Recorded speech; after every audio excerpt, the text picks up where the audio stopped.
మీ కుటుంబ శాంతి, ఆరోగ్యం, ఆర్థిక అభివృద్ధి కోసం రుద్రాక్ష మహాపూజలో తప్పక పాల్గొనండి. ఇప్పుడే నమోదు చేసుకోండి. నమస్తే రమ్మగారు. నమస్తే జయ. రమ్మగారు, ఏదైనా మంచి స్టోరీ చెప్పండి. ఎస్ జానకి గారు కొన్ని కథలు పంపించారని చెప్పాను. మనం ఏం చేసాం, పులిరాజు కథ చెప్పుకున్నాం కదా, ఆవిడ ఏమన్నా కథ అని ఇంకోటి పంపారు. కథ పేరే అదా? ఏమన్నా. చిన్నప్పుడు మా అక్కయ్య వాళ్ళ పాప ఒకటి ఆకలిస్తుంది అనేది. అన్నం తింటా, అన్నం ఆకలి కాదమ్మమ్మ, ఏమైనా ఆకలిస్తుంది అని.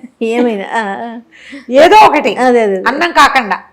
అన్నం ఆకలి కాదు. ఇప్పుడు కూడా అదే పెద్దది అయిపోయింది. ఇప్పుడు కూడా పిన్ని ఏమైనా ఉన్నాయా అంటుంది.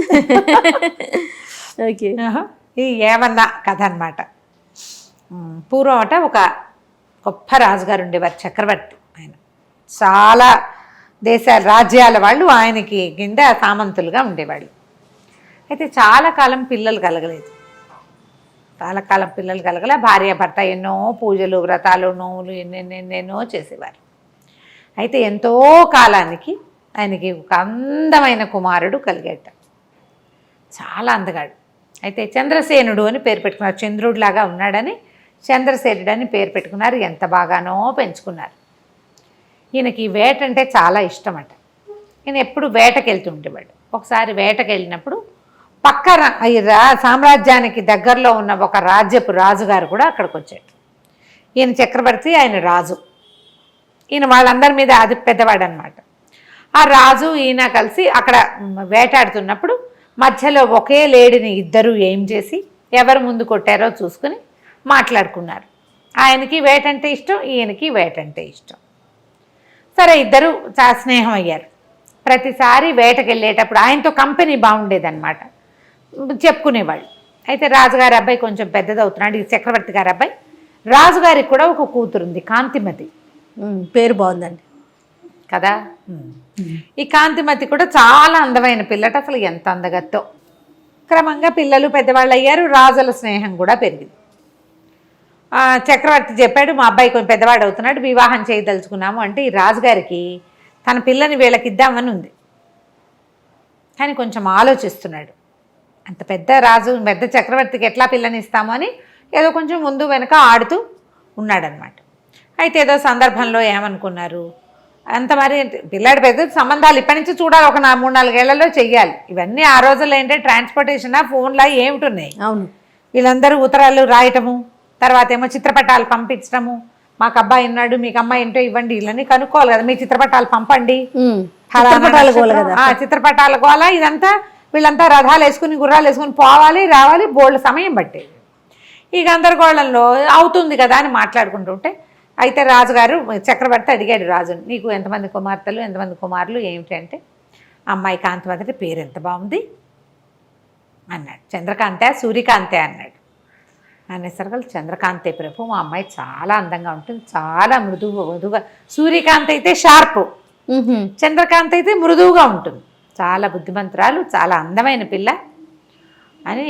ఎక్కడైనా ఈ పిల్లకి తగిన అనురూపమైన అందగాడు దొరికితే పెళ్లి చేయాలనుకుంటున్నానంటే, మా అబ్బాయి ఉన్నాడుగా అన్నాడు ఈయన.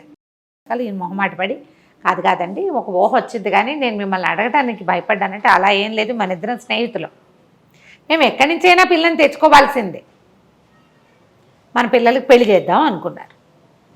ఇప్పుడు వేరే చిత్రపటాల గోల ఏం లేదు, మంచి రోజులు వచ్చినప్పుడు చూసుకుందాం అని వీళ్ళ అమ్మాయిని వాళ్ళ అబ్బాయికి ఇవ్వడానికి ఫిక్స్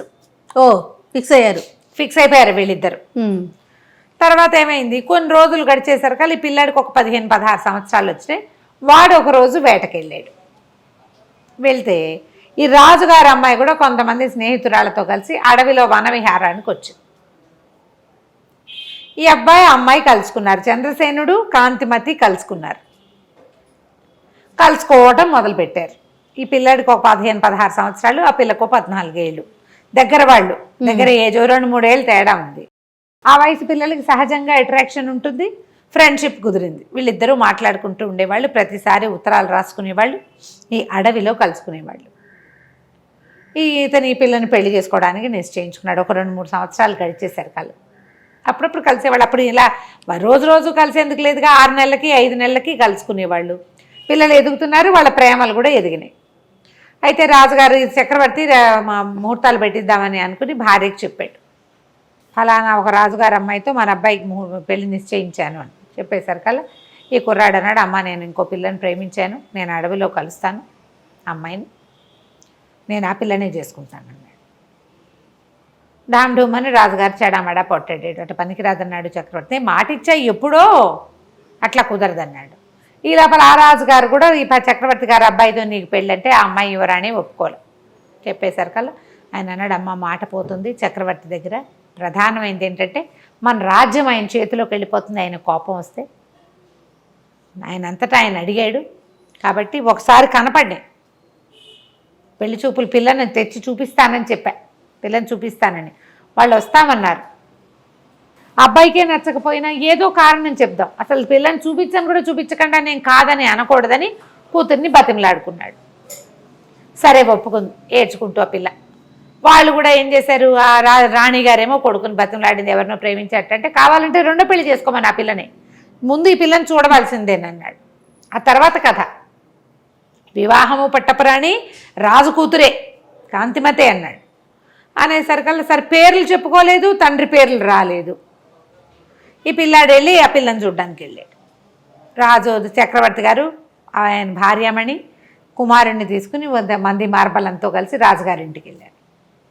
ఆ రాజుగారింట్లో పిల్లని చూసేసరికి ఆ పిల్లాడు ఆశ్చర్యపోయాడమ్మా ఈ పిల్ల నేను ప్రేమించింది అన్నాడు. ఆ పిల్ల కూడా చెప్పింది. వీళ్ళు ఇలా ప్రేమించుకున్నారు, అంత చిన్నప్పటి నుంచి స్నేహం. పెళ్లి చేశారు. చంద్రసేనుడికి కాంతిమతికి పెళ్ళయింది. సరే చక్రవర్తి గారు పెద్దవాడైపోయినాడు, పిల్లాడికి రాజ్యం అప్పచెప్పాడు. వీళ్ళకి 20 ఏళ్ల లోపలే పెళ్ళయింది కదా, ఎప్పటికీ సంతానం కలగలేదు. వాళ్ళిద్దరూ ఎంత బాగా కలిసి ఉండేవాళ్ళు, రాజ్యంలో అందరూ గుసగుసలాడుకునేవాడు. చక్రవర్తి గారి కోడలికి పిల్లలు లేకపోతే ఎట్లా? యువరాజుకి ఇంకొక పెళ్లి చేయండి, ఈయన రాజు అయిపోతున్నాడు, పెళ్లి చేయాలి, ఈయన చక్రవర్తి అవుతాడు రేపు, ఉత్తరాధికారి లేకుండా ఎట్లా కుదురుతుంది? ఇంకో పెళ్లి చేయండి, ఇంకో పెళ్లి చేసుకోండి, ఇంకో పెళ్లి చేసుకోండి అని మాటలు వచ్చేవి. వాళ్ళ అమ్మ ఏమనేదంటే, ఒరే ఇప్పుడు నువ్వు కాంతిమతే నువ్వు ప్రేమించిన అమ్మాయి అయింది కాబట్టి సరిపోయింది, లేకపోతే ఆ అమ్మాయిని పెళ్లి చేసుకుని అడవిలో పిల్లని కూడా చేసుకుందాం అనుకున్నావు కదా, అదే కదా, రెండో పెళ్ళి ఎలాగో చేసుకోదలుచుకునే ఉన్నావు, అది రెండు కలిపి ఒకటే అయింది అనుకో, ఇప్పుడు ఇంకో పిల్లని ఎవరినైనా చేసుకో, ఈవిడే పట్టప్రాణిగా ఉంటుంది, ఉత్తరాధికారి లేకపోతే రాజ్యానికి కుదరదని అందరూ బతిమలాడాడు, బలవంత పెట్టారు. ఈ అమ్మాయి కూడా కాంతిమతి కూడా భర్తను రోజు అడిగేది చేసుకోమని, పెళ్లి చేసుకో పెళ్లి చేసుకో అని. చాలా రోజులకి మొత్తానికి ఒప్పుకున్నాడు. ప్రజల నుంచి ప్రెషర్ ఎక్కువ వస్తుంది, అధికారుల నుంచి ప్రెషర్ వస్తుంది. పెళ్లి చేశారు. ఇంకొక అందగతి ఇంత అందగతి కాదు కానీ కొంత అందగతి అని తెచ్చారు మొత్తానికి. సరే రెండో రాణి కూడా బాగానే ఉండేది. పెద్ద రాణి ఏంటంటే పాపం రేపు ఉత్తరాధికారిని కనడానికి వచ్చిన పిల్లని ముద్దుగా చూసుకునేది. అమ్మాయి చంద్రకాంతిమతి కదా, అంటే మంచి స్వభావం కలిగేది. అయితే కొన్నాళ్ళకి చిన్నరాణికి ఏమనిపించడం మొదలెట్టిందంటే, ఊరికే నేను ఒక పిల్లలుగానే మెషిన్ లాగా నన్ను తెచ్చారు, ఇంపార్టెన్స్ అంతా ఆవిడకే, ఈయన ప్రేమంతా ఆవిడకి, ఆయన ఏదో శాస్త్రానికి నాతో గడుపుతున్నాడు అంతే. ఒక రకం మంటగా ఉండేది. ఏమనేది, ఆమె పెద్దరాణి ఆవిడ పద్ధతులు ఎవరికి తెలీదు, అంతా ఆవిడ ఇష్ట ప్రకారం జరగాలంటుంది అని కొంచెం పుల్ల విరుపుగా మాట్లాడేది. క్రమంగా నా మీద కుట్ర చేస్తోందని చెప్పడం మొదలుపెట్టాడు. కుట్ర ఎందుకు చేస్తుంది, నిన్ను చేసుకోమని ఆవిడే చెప్పింది అనేవాడు రాజు, కేకలేసేవాడు. అయితే ఒకసారి ఏమైంది, చిన్నరాణి గారి దాసి పెద్దరాణి గారి మందిరంలో ఆవిడ మంత్రితోటి ఏదో మాట్లాడుతున్నది కనపడి చూసింది. చూసి అమ్మ మంత్రి గారు రాణిగారు మాట్లాడుకుంటున్నారు అని చెప్పింది. అది మామూలు మాటే. వెంటనే చిన్నరాణికి ఏం తట్టింది, మంత్రి రాణి కలిసి గూడు పుఠానీ చేస్తున్నట్టుగా చూపించచ్చు, క్రియేట్ చేయొచ్చు. ఏమని చెప్పేది, అంతకుముందు నాకు ఇవాళ వాంతులు అయిపోయినాయి, నెలతప్పేసాను అనుకున్నారు, కాదు నాకు ఆహారంలో ఫుడ్ పాయిజనింగ్ అయింది అని చెప్పేది రాజుకి. ఇవాళ ఒంట్లో బాగోలేదు, ఫుడ్ పాయిజనింగ్ అయింది, ఇవాళ నేను పెట్టుకునే పువ్వుల దండల్లో ఏదో చల్లారు, నాకు తుమ్ములు వచ్చేసినాయి, నన్ను చంపడానికి, నన్ను ఇబ్బంది పెట్టడానికి, నేను పిల్లల్ని కానీ ఇవ్వకుండా చేయటానికి చూస్తున్నారు, అట్లా చెప్పేది. ఆయన ఒప్పుకునేవాడు కాదు.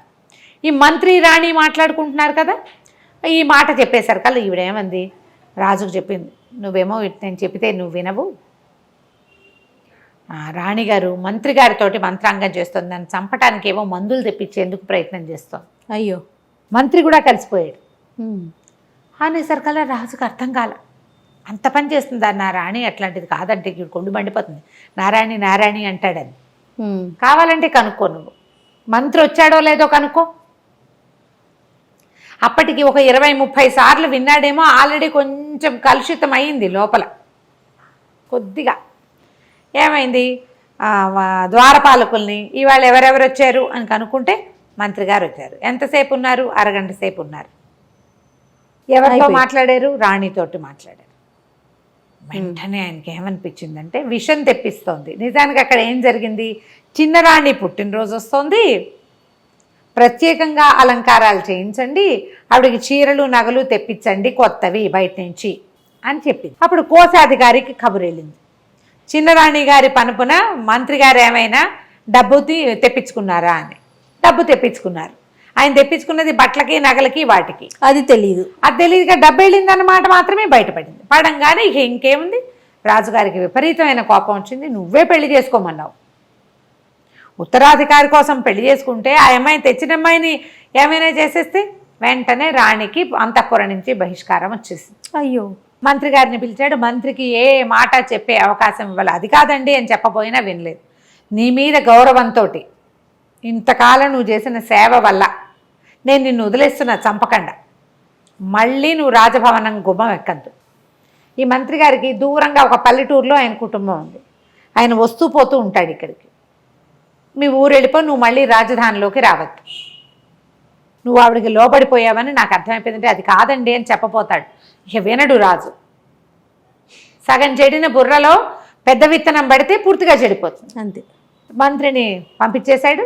రాణిగారికి బహిష్కారం ఏమిటంటే, రాణిగారికి ఒక పాత పురాతనమైన పడిపోయేలాగా ఉన్న ఒక పాత రాజభవనం ఒకటి ఉంది. ఇవి అక్కడ ఉండాలి. ఈమెను అక్కడ పంపించారు. పాతది, పడిపోయేందుకు శిథిలావస్థలో ఉంది. ఎవ్వరూ సహాయం లేరు. ఒక నత్తి నంగిగా ఉండే ఒక కుర్రవాడిని ఆవిడకి పని మనిషిగా ఇచ్చారు. అంతే. ఆ కుర్రాడి సాయంతో నువ్వు అక్కడ ఉండు, నీకు ఇక అంతఃపురం ప్రవేశం లేదు. ఊరికే ఊహే జరిగింది కానీ క్రియ జరగలేదు. కాబట్టి క్రియ ఏదైనా జరుగుంటే చంపేసేవాడు. చిన్నరాణి పదే పదే చెప్పింది క్రియ కూడా జరిగిందని. ఆయన నమ్మల. నాకు తెలిసిందేంటి ఇదే కాబట్టి నేను ఇంతే శిక్ష ఇస్తానన్నాడు. కొంచెం అంతఃపురానికి చాలా దూరంలో ఉన్న పురాతనమైన ఒక బిల్డింగ్లోకి ఆవిడని షిఫ్ట్ చేశారు. ఈ పెట్టిన కుర్రాడేమో వెర్రివాడు. రోజు అన్ని జొన్నలు వచ్చేవి వీళ్ళకి ఆహారానికి. రాణిగారికి సహాయకులు లేరు, ఏమీ లేరు, వాడు ఒకడే. అందులో పుచ్చిపోయినవి, పుచ్చుపట్టిపోయినవి, బొక్కివి అలాంటివి జొన్నలు వస్తే ఆ జొన్నలన్నీ బాగు చేసుకునేది ఆవిడ. బాగు చేసుకుంటే ఇది వారానికి ఒక్కసారి పంపేవాళ్ళు ఇన్ని జొన్నలు. ఆ జొన్నల్లో సగం పోయేవి. మిగిలిన సగంతో ఆవిడ ఏదైనా కాస్త అంత వండి వాడికి అంత జావా, తనకో ఇంత జావాతో బతికి ఉండేది. అయితే ఏమైంది, వీడు కొంచెం ఏంటంటే వెర్రివాడు. కానీ వాడికి ఒక రకంగా పాటలు, మ్యూజిక్ అవి పిచ్చి. మామూలుగా తెలివిగల మాటలు అవి ఏమీ లేవు, అయోమయంగా ఉంటాడు. అయితే ఏమైందంటే ఈ జొండలు తెస్తుంటే ఒక దారిలో పెద్ద సన్నాయి మేళము అవి వినపడుతున్నాయి. ఏవో ఫంక్షన్ జరుగుతుంది. ఫంక్షన్ జరుగుతుంటే వీడు ఆ డోల్ శబ్దానికి అనుగుణంగా చిందులేయటం మొదలుపెట్టాడు. చిందులేస్తుంటే సరే జనాలకు సరదాగా ఉంటుంది కదా, ఆ డోలు వాయించేవాడు ఇంకో కొంచెం సన్నాయి వాడు పీపీపీ అని ఇంకా బాగా వాయించి, డోలు వాడు ఇంకా మధ్యలో బాగా దరువు వాయించేసరికి వీడు ఎగురుతూ ఎగురుతూ డ్యాన్స్ చేస్తుంటే అందరూ ఏం చేశారు, వాడి మీద 5 పైసలు 10 పైసలు విసిరేశారు. ఆ విసిరిన డబ్బులన్నీ తీసుకొచ్చాడు. 1 రూపాయి అయింది. ఆ డబ్బులు పుచ్చుకొని రాణిగారి దగ్గరకు వచ్చాడు. కాంతిమతి దగ్గరకు, అమ్మ నేను రోడ్డు మీద నాట్యం చేశాను, పాట కూడా పాడాను, అందరూ నాకు డబ్బులు ఇచ్చారు, ఇదిగో ఇదిగో అని చూపించాడు. మరి దానికి అవి ఏం చేయాలో తెలియదు. ఆవిడంది, ఏం చేసుకుంటారా నాయన డబ్బులు, ఏమన్నా కొనుక్కురా అని చెప్పింది.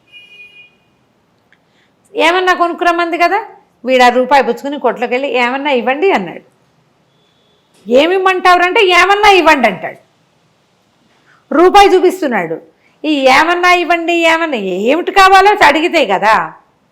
ఏమన్నా ఏమన్నా ఏమన్నా ఇదే పాట పాడాడు. కోట్లో వాళ్ళు వెర్రివేధవలా ఉన్నాడు, వీడికి తెలియదు, వాడిని తోలేసేయండి అన్నారు.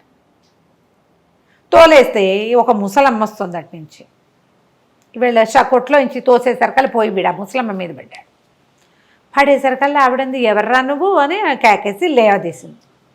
లేవదీస్తే, కాదవా నా దగ్గర రూపాయి ఉంది, ఏమన్నా ఇవ్వమంటే ఇవ్వట్లేదంటే ఆవిడ పక్కపక్క నవ్వింది. ఊరిని అట్లా గుట్రా ఆ రూపాయి ఇడితే నేనే ఏమన్నాను, నన్ను తీసుకెళ్ళు, ఆహా.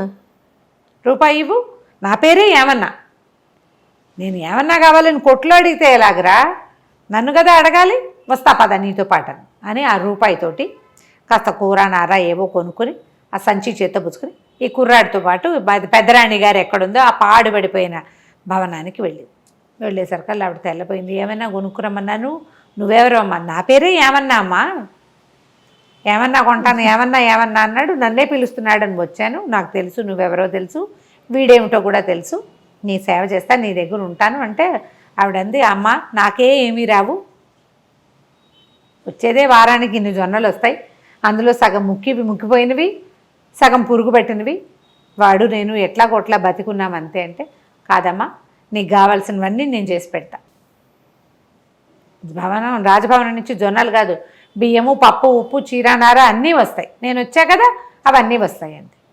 ఈ ముసలమ్మ ఈ రాణిగారితో ఉండిపోయింది. ఈ ముసలి మా అమ్మ ఏం చేసిందో మనం రెండో భాగంలో విందాం. నమస్తే రమ్య గారు. నమస్తే.